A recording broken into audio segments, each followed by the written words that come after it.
Buenas tardes, amigos, soy Néstor Guanatuña, estamos en el río Quevedo. Vamos a hacer un programa más en directo sobre los ecosistemas acuáticos, recorriendo entonces el río Quevedo.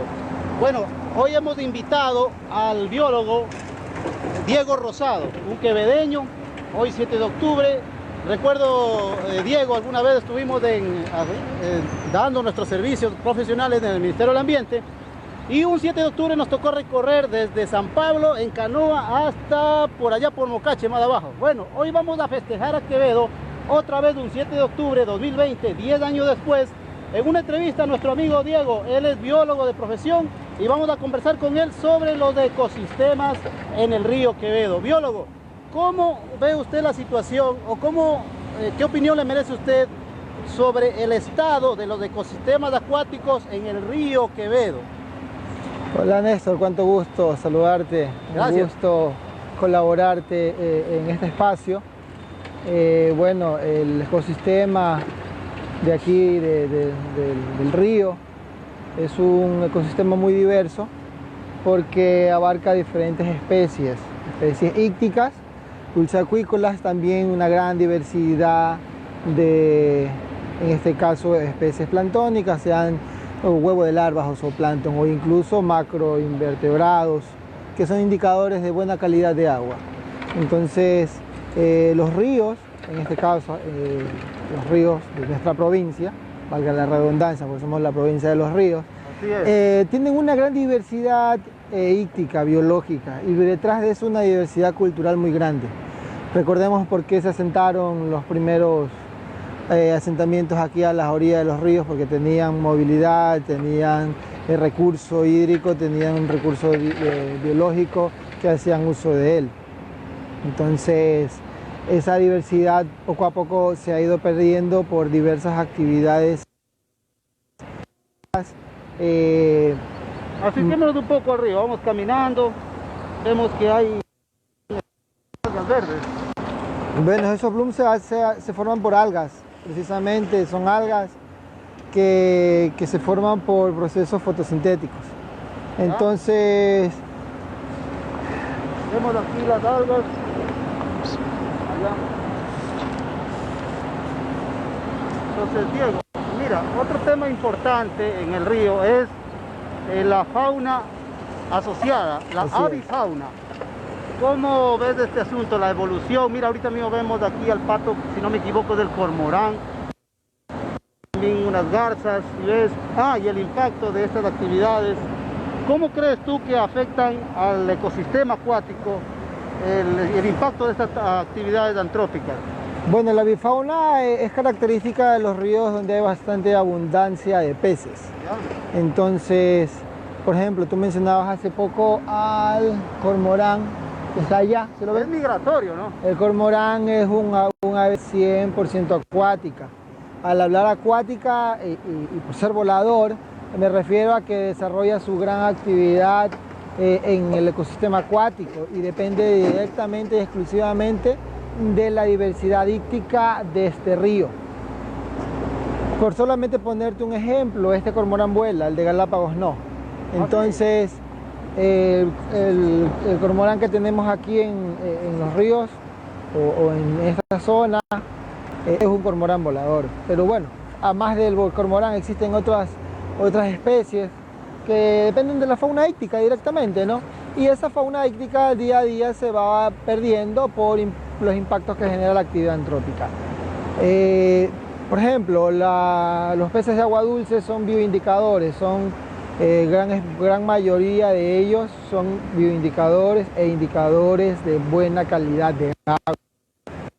Que te refieres a ícticas, peces, para Exacto. que la audiencia tenga clara. Exacto, Néstor. Bueno, no sé, recordemos, vámonos un poco al pasado, 20 años atrás. En este mismo espacio, yo recuerdo que aún... Ahí vuela una garcilla, Perdón, te hago esta interrupción porque precisamente venimos de aquí para conversar de lo que hay aquí en nuestro entorno. Perdón, continúa.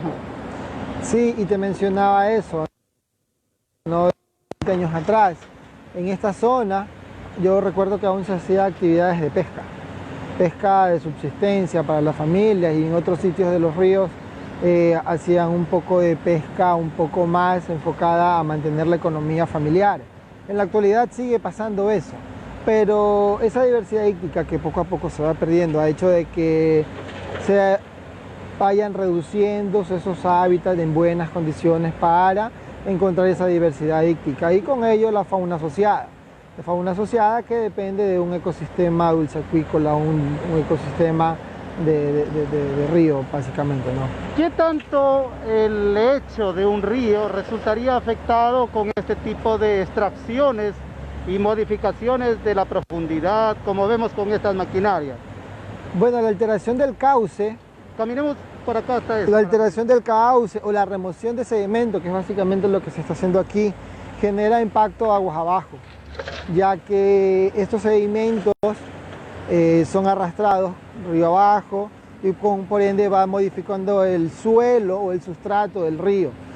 ¿Por qué te hago mención a esto? Porque los peces tienen diferentes hábitos o diferentes comportamientos. Te compongo un ejemplo, el pez característico de la zona, un pez que atrás de él tiene un significado cultural bastante, ya que acá lo consumían muchísimo.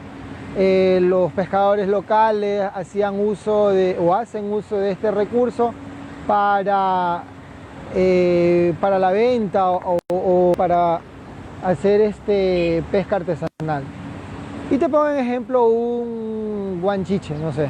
Los dos son diferentes, pero son del mismo hábitat, del mismo ecosistema. Viven en nuestro río. El uno se alimenta del sustrato, el sustrato es el suelo, y esas son las algas que se generan en el fondo de la piedra o sobre la piedra, ¿no? Entonces el cachito se alimenta de ese tipo de sustrato, mientras que el otro es netamente carnívoro. Si el uno es desplazado porque su hábitat o su ecosistema no rinde o no reúne las características de su desenvolvimiento, no va a existir ese pez en esta zona. Lo mismo pasa con diferentes especies que al verse sus ecosistemas alterados o vulnerados tienen que ser desplazados. Entonces, dirijámonos un ratito a esta otra actividad de origen antrópico. Diego, vete para acá. Bueno, esto son las descargas de aguas servidas de la ciudad. ¿Cuánto afectaría en carga orgánica o en el oxígeno disuelto que debe tener el agua para que se desarrolle la vida acuática en buenas condiciones? Como yo te mencionaba hace poco, que las especies ícticas son bioindicadores.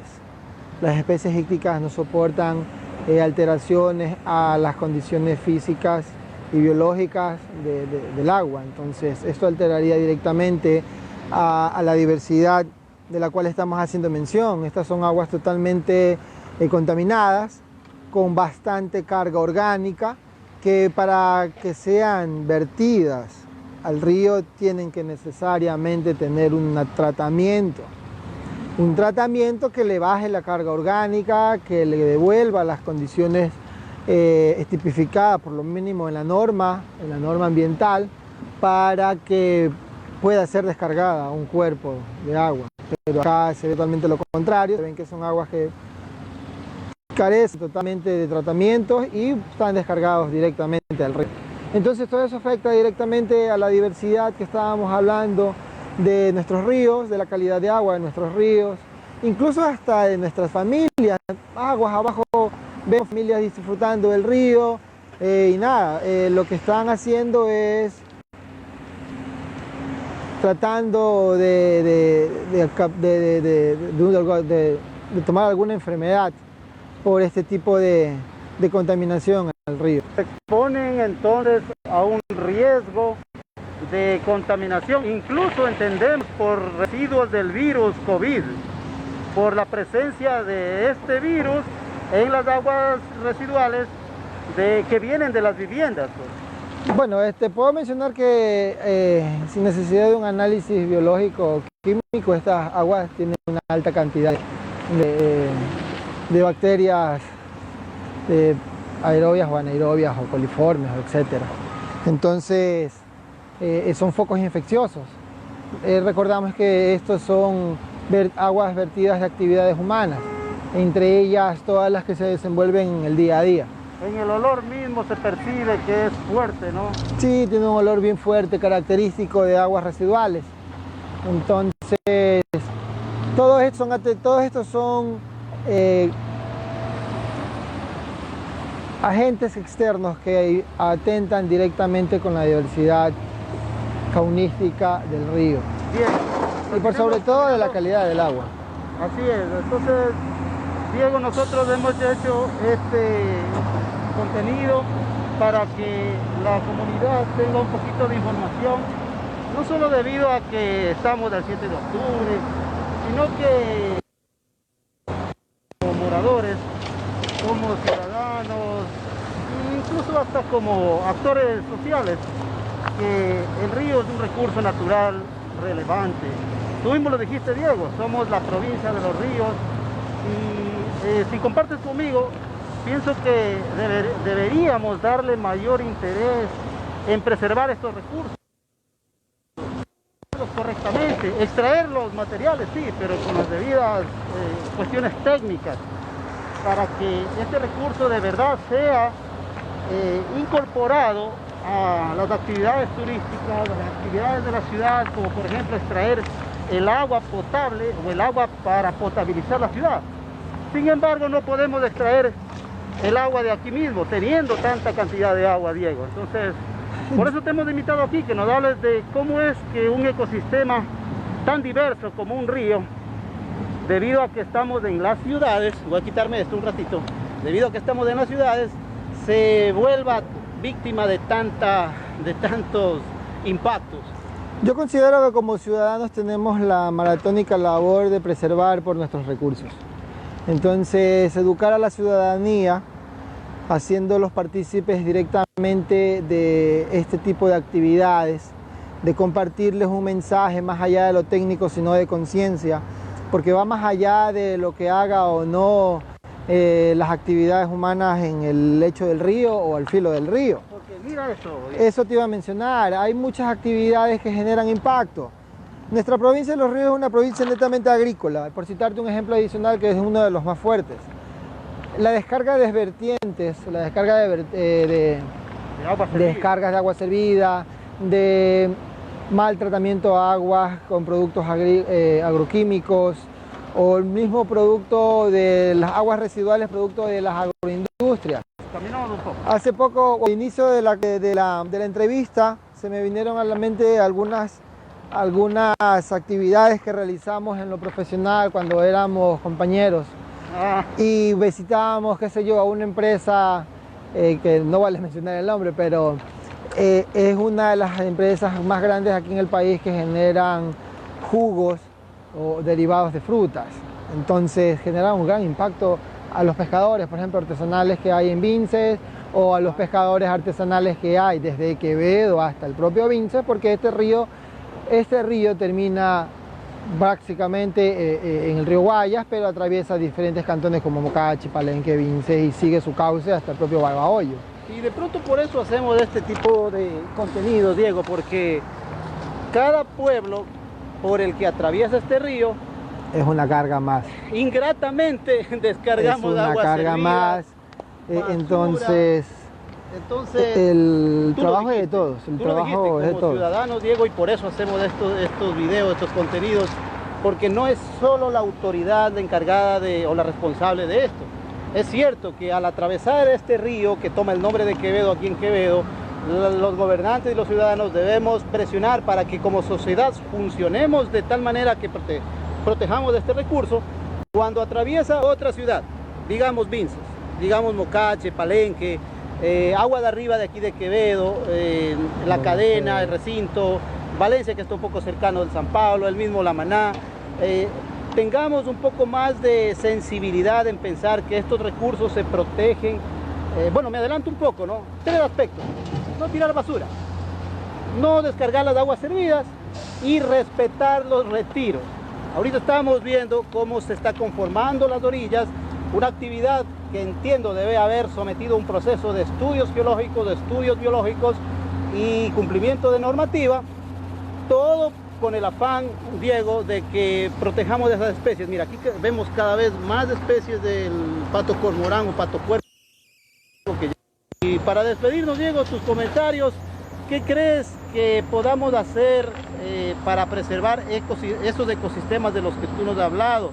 Tú nos hablaste del Boca Chico, también hemos escuchado de la vieja roja, vieja azul, el guanchiste también lo mencionaste, y hay una decena de especies de peces que solo habitan, o mejor dicho, que habitan en estos ríos. Así es. Porque el recurso es rico, tanto en economía, aunque no tanto ahora, porque ya hemos agotado el recurso, como en riqueza de patrimonio genético. Ajá. De la vida, de la biodiversidad. Bueno, para cerrar, haciendo un breve análisis o un recuento de todo lo que hemos hablado, yo considero en lo personal que todo es integral, ¿no? El uso debe ser sostenible, el desarrollo debe ser sostenible, apegado a lo que establece la norma, mitigando los impactos. Quevedo está cumpliendo hoy un año más, pero tenemos que ir desarrollando, tenemos que ir mejorando nuestros hábitos, tanto como ciudadanos, para mitigar un poco los impactos. En el desarrollo es necesario. Quevedo va hacia la modernización y eso nos gusta una ciudad embellecida, una ciudad que nos sintamos orgullosos de que nuestro río es nuestro referente, pero de esa misma manera tenemos que cuidar y trabajar en lo que no se ve, y que yo siempre hago énfasis a eso. ¿Qué no se ve? Que por ejemplo haya un tratamiento de aguas residuales y que esa agua sea descargada de una manera limpia. Perdón que te interrumpa, Diego. Entiendo que aquí están las algas verdes, hacen fotosíntesis y le dan oxígeno disuelto al agua para que pueda respirar nuestros peces. Sí, pero la contaminación hace que el agua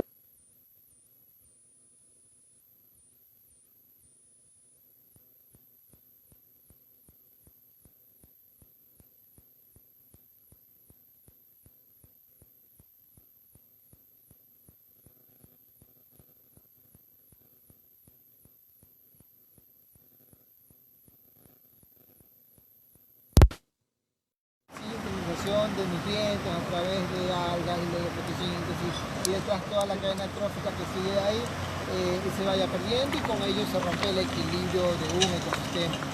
Entonces ese es el mensaje, o sea, por cuerpos extraños como este. El plástico, créeme, lo que dicen que es biodegradable, el plástico no es biodegradable. El plástico se hace microplástico y luego ese microplástico va al tracto digestivo de las diversidades de especies que hablamos. Y ese es otro problema, que solamente en un segmento lo puedes abordar con solo el impacto del plástico. Mira, aunque lo estamos entendiendo así es, mira, este plástico que tú dijiste se degrada y está llegando finalmente al mar, y al mar está regresando a nosotros en los mariscos, en la sal y en los peces de mar que estamos consumiendo. Y tú mencionaste un aspecto importante, las ciudades. Las ciudades deben ser sostenibles, y en eso estamos hablando de los objetivos del desarrollo de la agenda urbana, de los objetivos del desarrollo sostenible 2030, que en uno de sus objetivos dice agua segura. Entonces eso, Diego, para despedirnos de nuestra audiencia y hacer este homenaje, un homenaje especial por este 7 de octubre, que como dije alguna vez lo recorrimos en canoa hasta más allá de Mocache. Hoy hemos venido a hacer esto más pequeño, pero de nuevo aquí con un amigo y compañero, un quevedeño, Diego Rosado. Diego, nos despedimos con tus palabras, algún mensaje adicional. Con gusto lo escucha la audiencia. Claro, hacer énfasis a lo que mencionaba hace poco, de cuidar nuestros recursos. Nosotros, nuestra identidad es este río, y por ende debemos de cuidarlo, desde el uso de agua en casa hasta la propia agua, producto de las actividades que se desarrollan en el día a día en nuestra casa. Entonces, de mi parte, muy agradecido, dejando este mensaje de conciencia ambiental, más que todo, educar a los que están junto a nosotros y a los que están detrás de nosotros y a todos los que nos siguen, para mejorar en hábitos, para mejorar un poco y disminuir el impacto que generan nuestras actividades en el río, en cualquier ecosistema, ¿no? Y en este caso el río es un ecosistema muy importante para nuestro país. Diego, muchísimas gracias por tu espacio, por tu tiempo. Quisimos hacer esto en días anteriores, pero ya se pudo hacer hoy día, mejor coincidió con este día 7 de octubre. Diego, gracias, nos despedimos. Siempre ha sido un gusto colaborarte. Chévere, gracias. Ya estaremos en otros proyectos más aterrizados. Gracias. Hasta la próxima. Gracias. Y feliz 7 de octubre a todos.